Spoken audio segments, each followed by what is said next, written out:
Screenshot ले लिया। अब हम पढ़ेंगे जो तीसरा है अर्थालंकार का भाग। अब पढ़ेंगे तीसरा, रूपक पढ़ लिए, अब पढ़ेंगे उत्प्रेक्षा।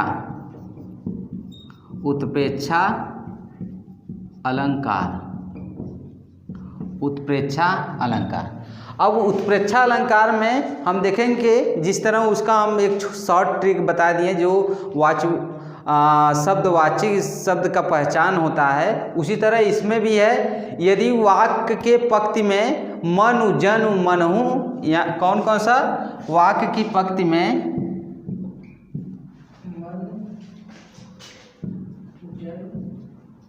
वाक्य के पंक्ति में मनु जनु मनहो अब और मानो, ये शब्द जब आ जाए बीच में, जब ये बीच में मनहु मनहु मानो जानो या मनहु, ये शब्द जब बीच में आ जाए तो क्या मानो, और एक होता है जानो भी। भाई जानो तभी तो मानो, ठीक है। जानो आदि शब्द जो इस तरह का आता है, इस तरह का जो आता है वाक्य के पंक्ति में मनु जनु मनहु जानो मानो आदि शब्द आता है, तो इस तरह के शब्द पहचान होता है, वाचक शब्द में आता है जब पंक्ति में, तो वो क्या होता है? उत्प्रेक्षा अलंकार होता है। कौन सा अलंकार होता है? उत्प्रेक्षा अलंकार। इस अलंकार में इस शब्द को गौरपूर्वक से याद करने से या ध्यान रखने से ही आप पहचान जाएंगे कौन सा अलंकार है। अगर आपको डिफिनीशन भी नहीं आ रहा है और पंक्ति में जो जिसका है अर्थ भी नहीं आ रहा है, तो उस तरह का इसमें आप जान जाएंगे कि इसका क्या है। तो इसी से पकड़कर कुछ सेकंडों में ये हल कर सकते हैं। अब इस तरह एग्जाम्पल से समझते हैं क्या है। जैसे समझते हैं, ले चला साथ में, ले चला साथ में तुझे कनक, ले चला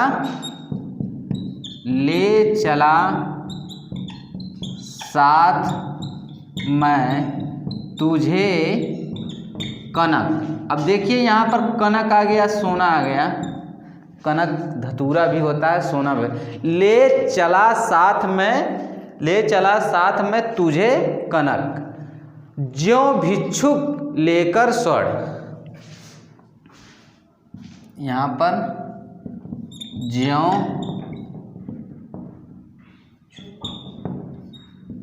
भिक्षुक लेकर स्वर्ण, लेकर स्वर्ण। अब लेकर स्वर्ण, नेत्र मानो कमल हैं, लेकर स्वर्ण। अब ये इसी से देखते हैं, ले चला साथ में तुझे कनक ज्यों भिक्षु लेकर स्वर्ण। अब देखिए यहाँ बताए थे ज्यों या जानो, अब यहाँ पे ये शब्द आया है ज्यों मानो। इस शब्द से आप हम पकड़ लेंगे कि ये कौन सा अलंकार है। ले चला साथ में तुझे कनक ज्यों भिक्षु लेकर स्वर्ण, ठीक है। नेत्र मानो कमल है, नेत्र मानो, अगला देख लेते हैं, मानो कमल है, नेत्र मानो कमल है। तो इस तरह हम क्या देखें यहाँ पर नेत्र क्या है इसमें क्या, ले चला साथ में तुझे कनक ज्यों भिक्षुक लेकर स्वर्ण, नेत्र मानो कमल है। तो इस शब्द में ये कमल नेत्र के बाद मानो, देखिए यहाँ पर मनु जनु मनहु जानो ये सब है, ये मानो शब्द आया है। तो यहाँ पर क्या है? उत्प्रेक्षा है, उत्प्रेक्षा अलंकार है। मानो कमल के समान क्या है? नेत्र है। नेत्र के ये क्या है? नेत्र है, मानो कमल है, ठीक है। लेकर स्वर्ण चला भिक्षुक। तो इस शब्द से आपको कनक और स्वर्ण से अर्थ से नहीं आपको स्पष्ट है, तो ज्यों और मानो शब्द पकड़ लेंगे, तुरंत मार देंगे ठीक, ये कौन सा अलंकार है? उत्प्रेक्षा है, ठीक। कम समय में आपका डाउट भी क्लियर और आगे की बचत भी दूसरे क्वेश्चन करने के लिए। अब इसी का भाग में अब हम देखेंगे अगला जो होगा अतिशयोक्ति। अतिशयोक्ति से आप परिचित ही होंगे, अतिशयोक्ति हर कोई जानता है। अतिशयोक्ति इसको देख लीजिए, अतिशयोक्ति,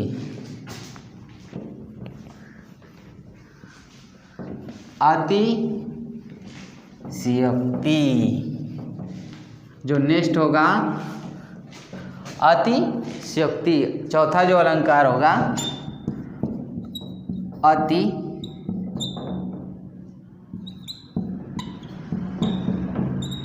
अतिशयोक्ति अलंकार, अतिशयोक्ति अलंकार जिसमें बढ़ा चढ़ाकर वर्णन किया जाता है। अतिशयोक्ति अलंकार इसमें बढ़ा चढ़ाकर क्या किया जाता है, वर्णन किया जाता है। बहुत ही बढ़ा चढ़ा किसी बातों को बहुत ही आगे बढ़ा चढ़ाकर बात किया जाए, जो संभव ना उसको भी संभव कर दिया जाता है इसमें। तो ये अतिशयोक्ति अलंकार में इस तरह बहुत बढ़ा चढ़ाकर वर्णन होता है। वो अलंकार क्या होता है, जिस अलंकार में बहुत बढ़ा चढ़ाकर बात किया जाता है, तो ये अतिशयोक्ति अलंकार होता है। तो अतिशयोक्ति अलंकार में आप इससे ही पकड़ लेंगे कि किसमें क्या बढ़ा चढ़ाकर कौन सी बात कही गई है, कौन सी बात उसमें कही गई है। तो आप एक एग्जाम्पल के माध्यम से आप समझेंगे। आगे नदियाँ पड़ी अपार, एग्जाम्पल देखते हैं। आगे नदियाँ पड़ी अपार, आगे नदियाँ पड़ी अपार, आगे नदियाँ पड़ी अपार, घोड़ा कैसे उतरे उस पार, घोड़ा कैसे उतरे उस पार। आगे नदियाँ पड़ी अपार, घोड़ा कैसे उतरे उस पार। तो अब ये इसमें क्या, आगे नदियाँ पड़ी अपार, घोड़ा कैसे उतरे उस पार, ये एक पंक्ति हो गया। दूसरी पंक्ति में आप इसी से, अब नदियाँ बढ़ी हैं और फिर कोई घोड़ा लेकर खड़ा है, तो दूसरा पंक्ति आप राणा ने सोचा, राणा प्रताप, राणा ने सोचा, राणा ने सोचा, राणा ने सोचा।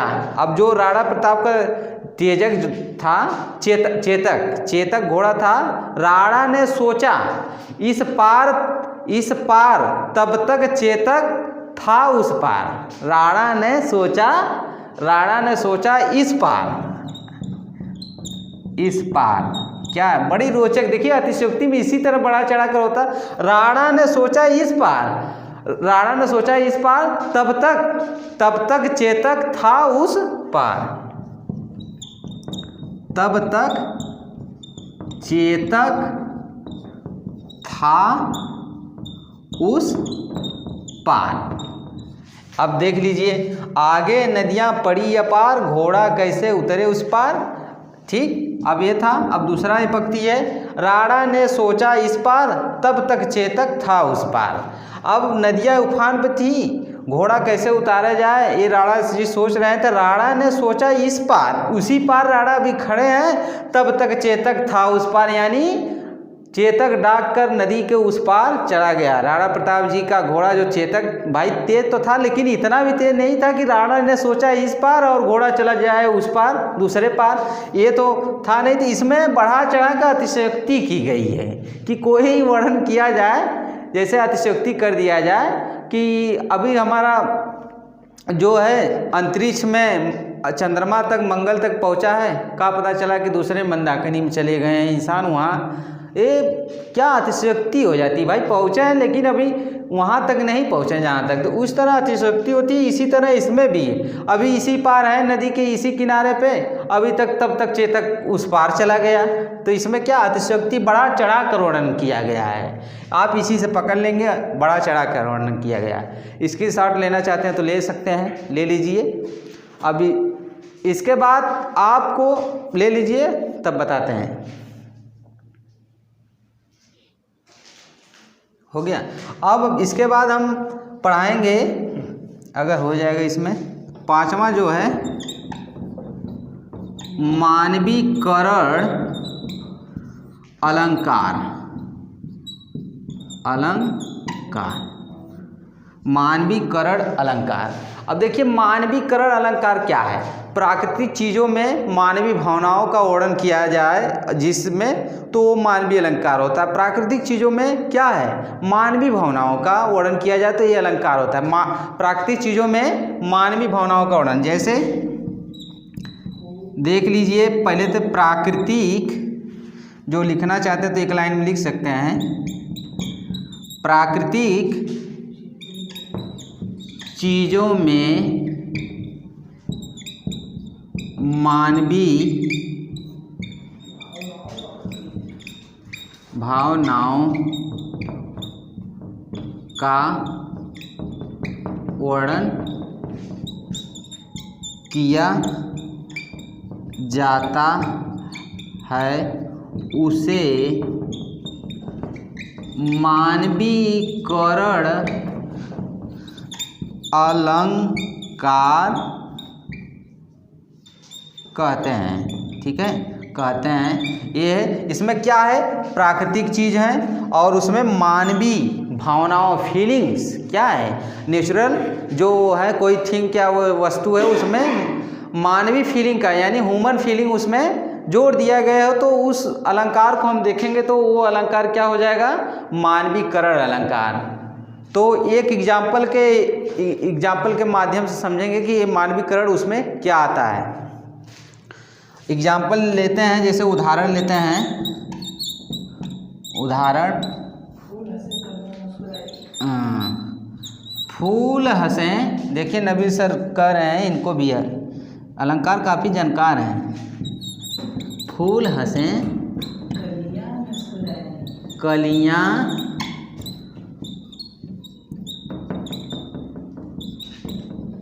मुस्कुराई। अब देखिए फूल हंसे कलियां मुस्कुराई। अब देखिए फूल हंसे मुस्कुराई, ठीक है, फूल हंसे कलियां मुस्कुराई। अब यहाँ पर फूल हंसे कलियां, देखिए कलियां मुस्कुरा रही हैं। ऐसा कभी होता है कि फूल हंस रहा है कलियां मुस्कुरा रही हैं, मुस्की मार रही हैं? ऐसा नहीं होता है। देखिए फूल हंस रहा है और कलियां मुस्कुरा रही हैं, ये तो फीलिंग है, मानो जैसे प्रतीत हो रहा है कि कोई मानो हंस रहा है, उसके बगल वाला भी मुस्कुरा रहा है। तो ये है नहीं इसमें। इसमें क्या है, फूल हंसे कलियां मुस्कुराई, तो यानी इसमें मानो की फीलिंग फूल में डाल दिया गया है कि फूल हंसे कलियां मुस्कुराई।